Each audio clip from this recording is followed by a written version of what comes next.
Now we have a pause. Let's talk about personal growth, how to develop your life and actually achieve something. Adrian, how did you become a resistance leader? Everything is simple, but First, understand this: I can't tell you much that you don't already know.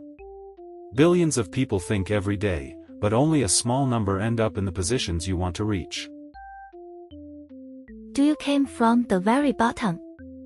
I was lucky enough not to be born into the harshest conditions. I can admit that I had a decent start, not the worst people, not the worst place.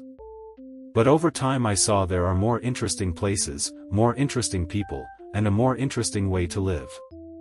Like most people, I learned by observing the behavior of those around me. From time to time, I realized there are other levels, and those levels are more interesting than what I used to allow myself. Logically, I can admit I'm not at the top of the road. And it's easy to see why aiming higher can bring you more opportunities and more satisfaction. So the question comes up again and again: do you develop your life, or do you just live the way the people around you live? I always come back to the same conclusion: our resources are limited. We have a limited number of days, hours, and minutes. If we waste that treasure, we'll never get it back. of course, the easiest path is to relax and just live your life. But if you live that way, you'll run into walls. And when you try to break through those walls, you realize your life isn't the life you dreamed of. That realization gives you the power to decide to change something. So this isn't really a debate about whether development is necessary. If you want to feel good, it's necessary. Otherwise, it's hard to find inspiration to live and to act. You just spend your valuable time worrying and struggling, doing what you don't want to do. The main thing you must do to reach your goals is to think. Only when you think clearly can you create a plan, and with a plan you can achieve something. But how do you think about the right steps?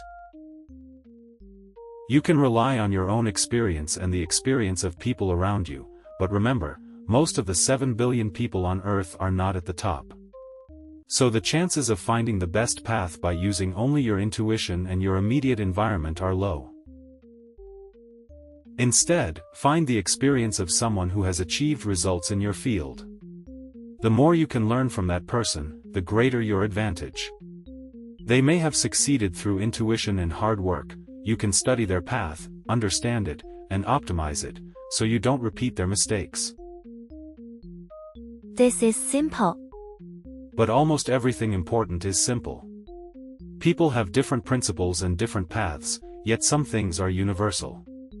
A Mercedes works in any country. A Macintosh works in any country, for any person. There are universal truths, not just personal opinions. The real issue is priorities, right? We've known smart sayings since childhood, and we know thousands of them. But we don't have enough time to apply all of them in our lives. So, long story short. To reach the next level, you must think, and remember that your time is limited. Be ready to leave some small things behind, understanding that in your new life you will gain all of this again, and even 10 times more. Use your conclusions, based on your previous successes, when you moved from a lower level to a higher one. 1. Put yourself in an environment where you have no choice but to succeed. 2. Build good habits at least 15 minutes every day.